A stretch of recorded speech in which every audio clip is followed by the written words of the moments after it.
O manuscrito chegou a mim num envelope amarelado e sem remetente. Dentro, folhas datilografadas em papel já envelhecido pelo tempo, com uma nota escrita à mão. Encontrei isto entre os pertences de meu tio após seu falecimento. Ele trabalhou como tradutor no Vaticano por 42 anos. Nunca falou sobre o conteúdo, mas insistiu que eu o enviasse para alguém que pudesse compreender. Você foi o nome mencionado. Não havia assinatura, apenas um símbolo que reconheci de imediato. O mesmo que aparecia nos documentos que investiguei por anos a fio. O relato que segue é a tradução integral daquele documento.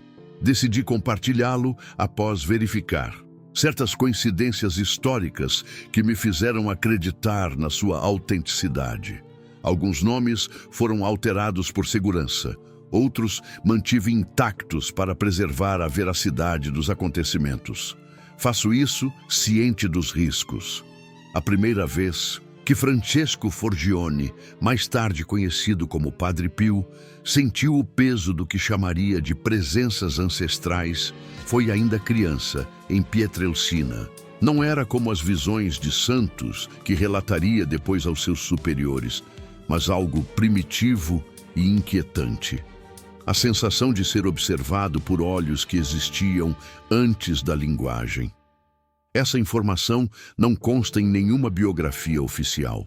Em 1916, quando a Europa ardia nas chamas da Primeira Guerra, Padre Pio escreveu em seu diário pessoal sobre sonhos recorrentes com criaturas luminosas que falavam em línguas impossíveis. Páginas que foram posteriormente retiradas de seus arquivos oficiais.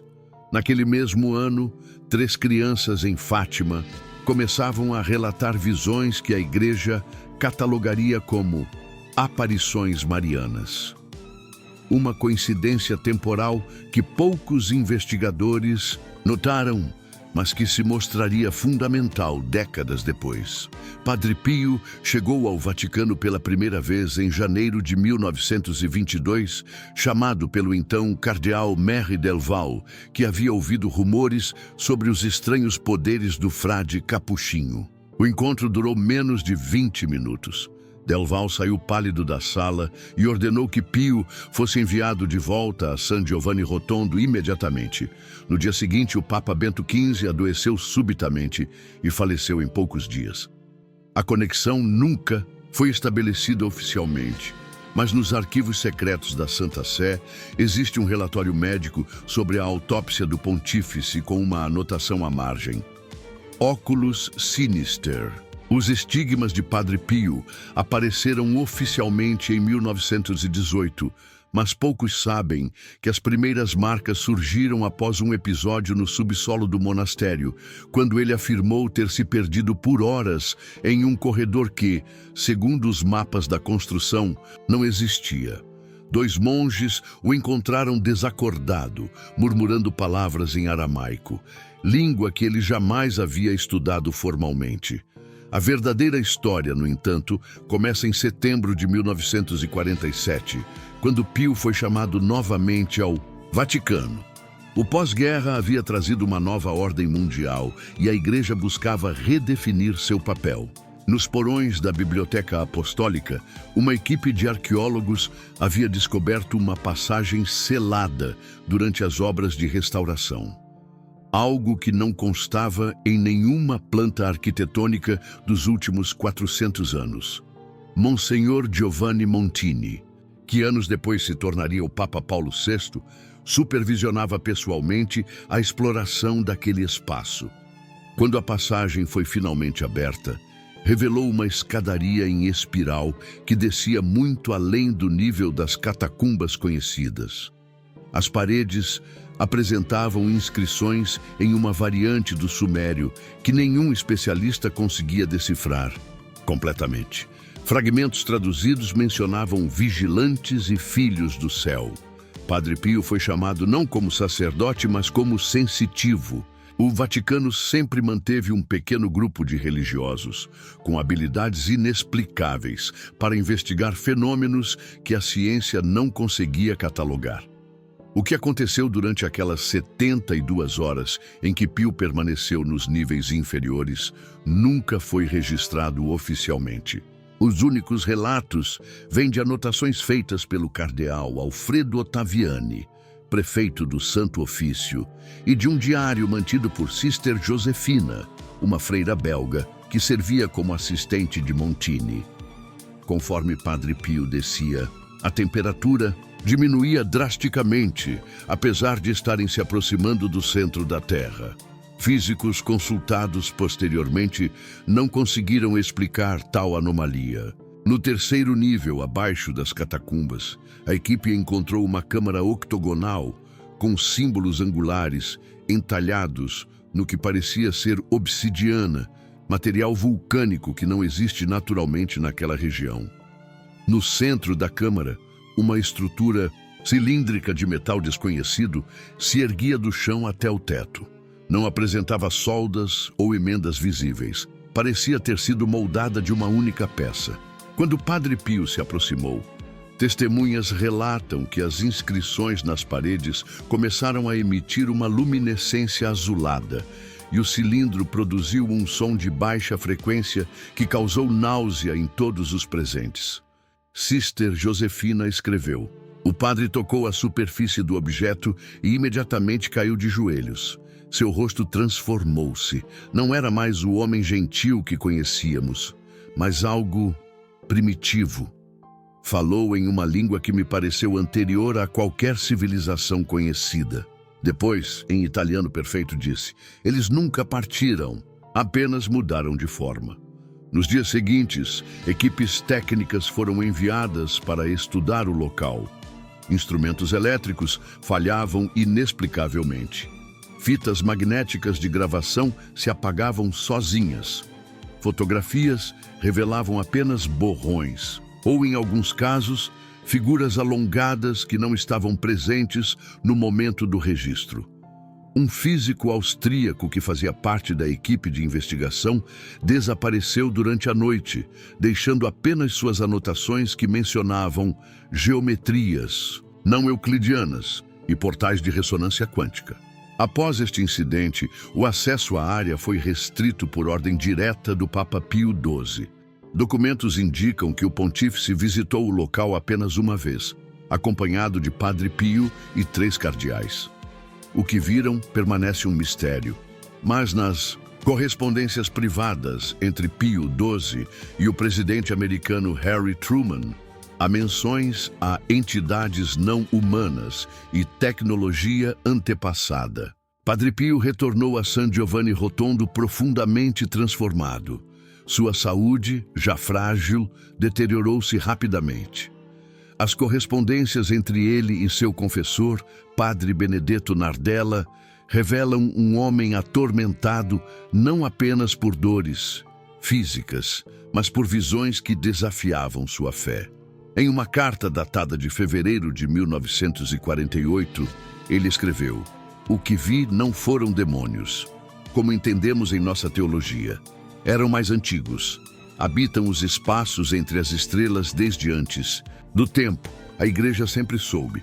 Os anjos caídos não são o que pensamos." Se você está acompanhando este relato até aqui, saiba que há muito mais verdades ocultas para compartilhar.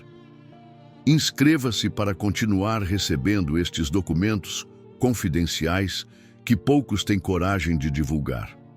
A verdade não pode permanecer nas sombras.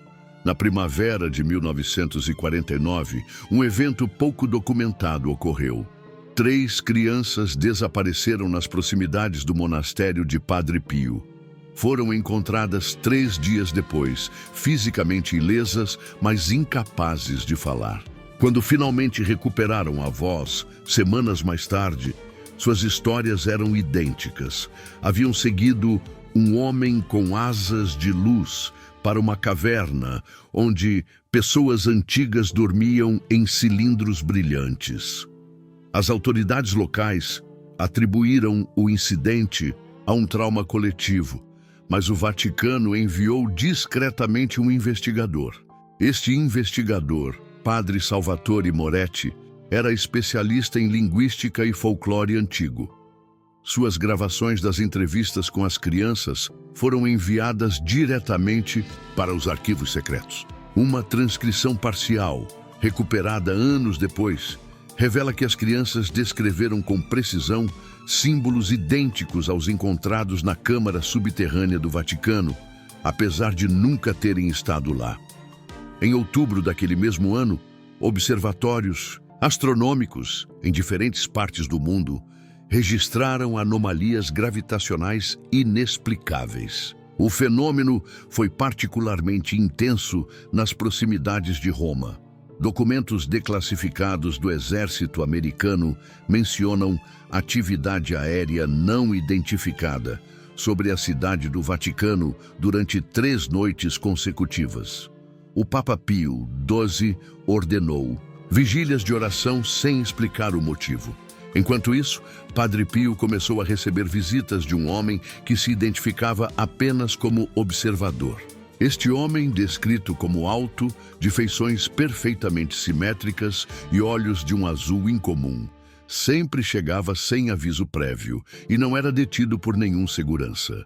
As conversas aconteciam a portas fechadas e, após cada visita, Padre Pio permanecia recluso por dias, recusando-se a falar até mesmo com seus assistentes mais próximos. Um jovem seminarista, Carlo Benetti, conseguiu ouvir fragmentos de uma dessas conversas. Em seu diário, escreveu: "O visitante falava com uma cadência estranha, como se nossa língua fosse nova para ele. Mencionou ciclos e retornos. Disse que estavam entre nós há milênios, observando e às vezes intervindo. Padre Pio perguntou se eram anjos ou demônios. O homem sorriu e respondeu: esses são termos humanos para forças que vocês não compreendem. Somos os vigilantes. Alguns permaneceram fiéis à missão original, outros desenvolveram outros interesses." Em 1950, o Vaticano selou novamente a passagem que levava à Câmara Misteriosa. Concreto reforçado com ligas metálicas especiais foi utilizado, e o local foi consagrado em uma cerimônia que não seguia os ritos católicos tradicionais. Apenas 7 pessoas participaram, incluindo o Papa e um cientista que trabalhava para o Projeto Manhattan. Documentos indicam que água benta foi misturada com um isótopo radioativo para o ritual. Durante a década seguinte, Padre Pio continuou seu ministério em San Giovanni Rotondo, tornando-se cada vez mais famoso pelos milagres que realizava. Sua capacidade de bilocação, estar em 2 lugares simultaneamente, intrigava até mesmo seus críticos mais severos. O que poucos sabiam é que esta habilidade se intensificou após seu contato com o objeto nos porões do Vaticano. Em 1957, um grupo de médicos enviados pela Santa Sé examinou Padre Pio extensivamente. Os resultados nunca foram publicados, mas um dos médicos, Dr. Lorenzo Bianchini, posteriormente abandonou a medicina e se retirou para um monastério isolado nos Alpes. Antes de desaparecer da vida pública, enviou uma carta a um colega na Universidade de Bolonha. O corpo dele não é totalmente humano. A estrutura celular apresenta anomalias que desafiam nossa compreensão atual da biologia. Os estigmas não são feridas no sentido convencional. São aberturas para algo que não consigo descrever em termos científicos. O observador continuou visitando Padre Pio periodicamente. Em 1962, durante o Concílio Vaticano II, estas visitas se tornaram mais frequentes. Coincidentemente, este foi o período em que objetos voadores não identificados foram avistados com maior frequência sobre Roma e arredores. Um relatório da Força Aérea Italiana, mantido em sigilo até 1998, documenta objetos que surgiam como se materializados do nada e desapareciam da mesma forma, sem deixar rastros no radar. Um dos poucos confidentes de Padre Pio neste período era um jovem sacerdote americano, Padre Thomas Kerrigan, que servia como seu secretário informal e tradutor. Kerrigan mantinha anotações detalhadas dos ensinamentos do frade estigmatizado, mas também registrava suas observações pessoais. Um trecho revelador: ele não dorme mais, passa as noites em oração, mas não reza as orações que ensinamos. Murmura palavras em línguas que parecem antigas como o tempo. Quando perguntei a quem se dirigia, respondeu: aos que vieram antes e virão depois. Eles existem fora do nosso tempo, mas interagem com ele. Em 1968, a saúde de Padre Pio deteriorou-se rapidamente.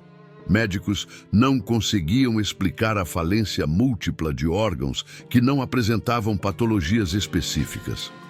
É como se cada célula do corpo decidisse simultaneamente parar de funcionar, escreveu um especialista consultado secretamente pelo Vaticano. Na noite anterior à sua morte, Padre Pio recebeu uma última visita do observador. Testemunhas relatam que uma luz intensa emanava do quarto, visível mesmo do lado de fora do monastério. Padre Kerrigan, o único presente no quarto durante esta visita, escreveu posteriormente: o visitante se inclinou sobre o leito e disse algo que fez Padre Pio sorrir pela primeira vez em meses. Então tocou sua testa com 3 dedos e uma luz indescritível pulsou entre eles. Pio sussurrou: meus irmãos retornarão quando o ciclo se completar. E depois ficou em silêncio. O visitante se virou para mim e disse: ele não está morrendo, está se transformando. Na manhã seguinte, 23 de setembro de 1968, Padre Pio foi declarado morto. Seu corpo, contrariando todas as expectativas médicas, não apresentou sinais de decomposição durante os dias que precederam seu funeral. Os estigmas que carregou por 50 anos haviam desaparecido completamente, sem deixar cicatrizes. O que poucos sabem é que antes do sepultamento, uma equipe médica do Vaticano realizou exames no corpo. As amostras de tecido foram enviadas para laboratórios em 3 países diferentes. Os resultados, mantidos em estrita confidencialidade, sugeriam alterações fundamentais no DNA que não poderiam ocorrer naturalmente em um ser humano, segundo um geneticista consultado. O corpo de Padre Pio foi sepultado em um caixão especial, revestido internamente com uma liga metálica semelhante àquela encontrada no cilindro dos porões do Vaticano. A tumba foi selada com rituais que mesclavam elementos católicos tradicionais e procedimentos mais antigos encontrados em textos pré-cristãos. Em 1978, durante o breve pontificado de João Paulo I, que durou apenas 33 dias, foram feitas tentativas de reabrir a investigação sobre os eventos nos porões do Vaticano. Documentos indicam que o pontífice solicitou acesso aos arquivos relacionados a Padre Pio e ao Observador. 3 dias depois, João Paulo I foi encontrado morto. A causa oficial foi infarto, mas um relatório confidencial menciona marcas inexplicáveis que desapareceram durante o embalsamento. Nas décadas seguintes, avistamentos de luzes inexplicáveis sobre San Giovanni Rotondo tornaram-se comuns. Peregrinos relatavam encontros com um monge que levitava nos arredores do monastério durante a noite. Embora a maioria destes relatos possa ser atribuída à sugestão ou histeria coletiva, alguns casos foram investigados por autoridades civis e religiosas sem conclusões definitivas. Em 2002, quando Padre Pio foi canonizado pelo Papa João Paulo II, um incidente curioso ocorreu. Durante a cerimônia na Praça de São Pedro, vários fotógrafos capturaram imagens de luzes anomalísticas sobre a multidão. Análises posteriores não conseguiram determinar a natureza destes fenômenos. Coincidentemente, naquela mesma noite, observatórios registraram perturbações magnéticas na atmosfera terrestre. O manuscrito do Observador, que chegou a mim por vias indiretas, contém informações que complementam este relato. Segundo este documento, os seres encontrados por Padre Pio Não eram demônios ou anjos no sentido teológico tradicional, mas entidades antigas que habitavam a Terra antes da humanidade. Alguns permaneceram, adaptando-se e eventualmente se mesclando com humanos, criando linhagens híbridas. Outros partiram para as estrelas, prometendo retornar quando o ciclo se completasse. O cilindro nos porões do Vaticano seria uma espécie de âncora dimensional, um ponto de contato entre realidades diferentes. Padre Pio, devido a uma configuração genética rara, possivelmente resultado de ancestralidade híbrida, foi capaz de interagir com este dispositivo e servir como mediador entre estas inteligências e a humanidade. As bilocações, os estigmas e outros fenômenos atribuídos a Padre Pio seriam manifestações desta conexão interdimensional. Seu corpo físico estava gradualmente se transformando, adaptando-se para existir simultaneamente em múltiplos planos de realidade.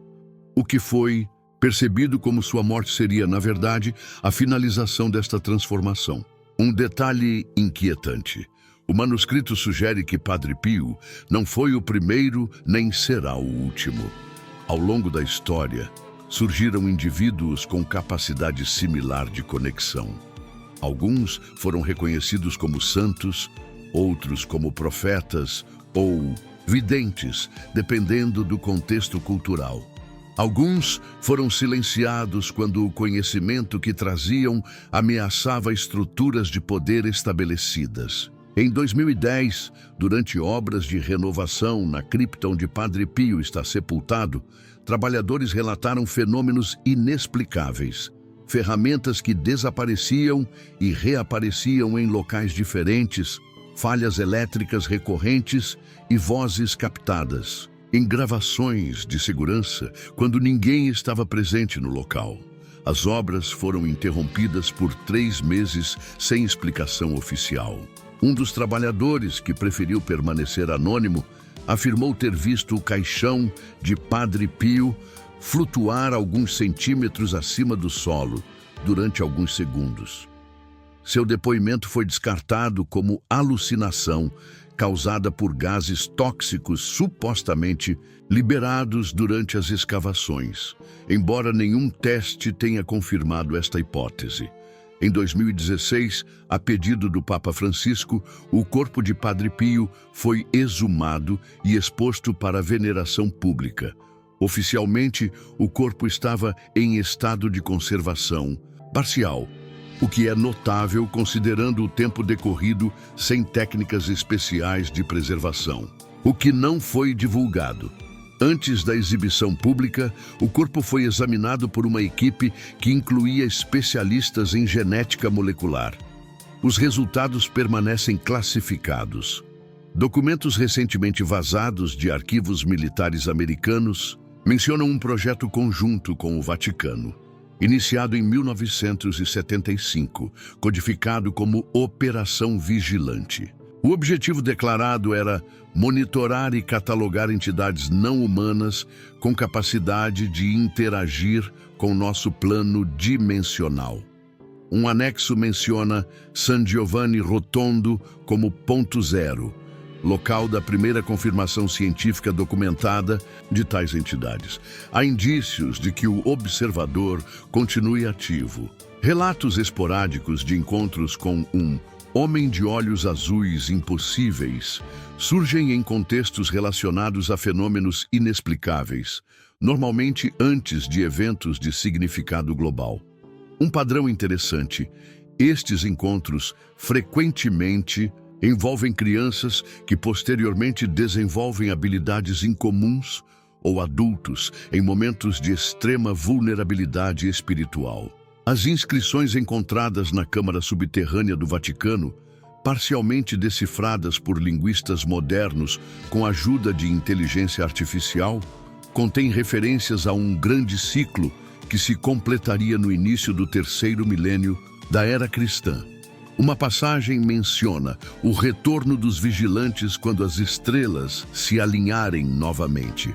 Em 2018, exatamente 50 anos após a morte de Padre Pio, astrônomos observaram um alinhamento incomum de corpos celestes que criou o que eles chamaram de corredor gravitacional entre nosso sistema solar e o centro galáctico. Este fenômeno coincidiu com surtos inexplicáveis de atividade eletromagnética ao redor de San Giovanni Rotondo e do Vaticano.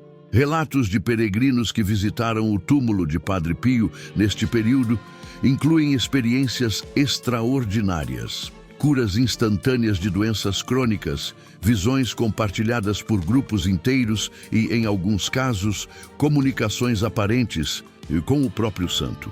As autoridades eclesiásticas mantiveram silêncio oficial sobre estes eventos, mas iniciaram uma investigação discreta.